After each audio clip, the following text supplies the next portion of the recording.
Now here we have our preview button. And this preview button allows you to see what value will be sent from a particular controller, whether it's a fader or a pad or a control knob, and to see that value. Now this gives you the precise control over the parameter. It sort of helps you from making these errors, like for example, you might turn a knob and you're not too sure where that knob's at. By pressing preview, you'll know what the value of that knob is, and then you can turn the knob to the value you want it to be at. So holding down the preview button, this sort of allows you to sort of view the original value of, let's say, the fader. I know the original value. Then I can adjust the physical position of the fader as necessary before it transmits the value. So I'm going to put that fader right to where it's at. I may have moved it in another setting, but now I'm in this new setting and I want to make sure, well, I'll hold the preview button down. I'll move the fader to the value it's supposed to be at. Then from there, I can let it play, and then okay, I can adjust it after that point. Lift my hand off, then I have the ability to move the fader and adjust it. This way I won't make any mistakes with the previous setting on that particular fader or knob. Now these 5 buttons right here are my transport buttons.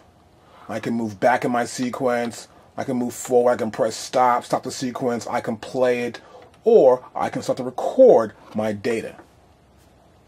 And this is my transport control section. Now here we have our control knobs. These are our knobs right here. We've got 8 knobs.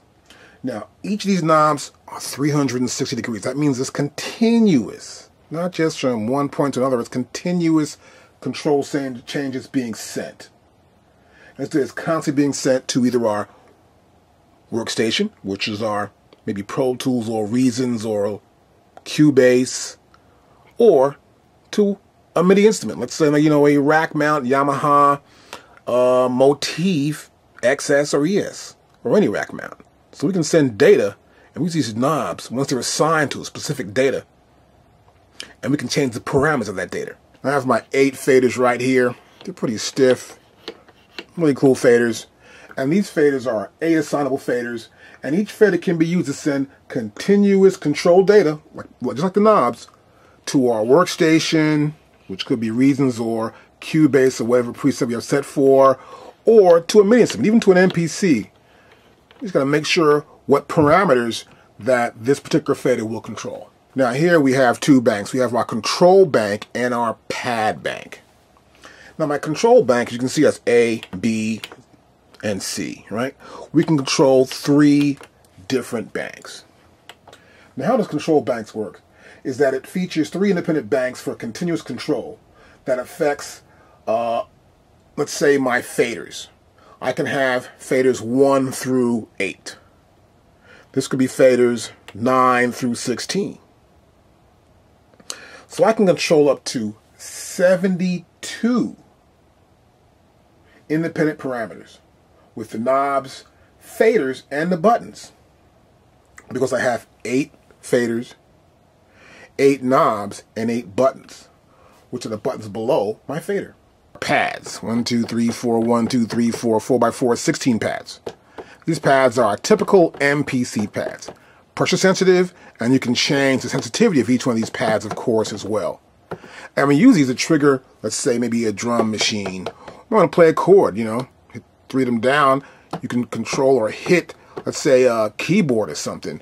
Or as I said, percussion or effects, whatever you have these pads assigned to. Once we've got our pads assigned, of course, we have banks. So we can have 16 and then 16 more, making 32, and 16 more, and 16 more, or 16 more. We got a total of 64. That means 64, here would be 48, 32, 16. See that?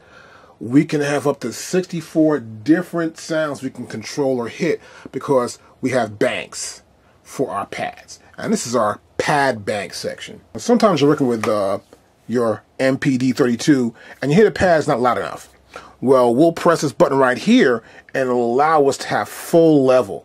That means no matter how soft or how hard we hit the pad, it will still send out the full level, which is 127. Volume control change via MIDI. Now next to my full level, we have the 16 levels. Now the 16 levels button is used to activate the pads, the 16 pads that we have set up for that particular bank. And we can change the velocity with 16 levels. And you can press the 16 level button, and the last pad that was hit gets mapped to all 16 pads. So the pads will now output the same note number and pressure control as the initial pad, but the velocity is fixed to the value shown. So for example, in the chart in the book, so if I hit a pad somewhere, and I hit that pad, the last pad hit, it will be the one it starts from. It's okay, from this pad here, the next pad will be a little bit louder, next pad a little bit louder. So I'm going to start with the bottom pad, the first pad, and that way it makes them go up louder incrementally. And I have the ability to have this 16 levels of any particular sound that I actually select that pad to trigger.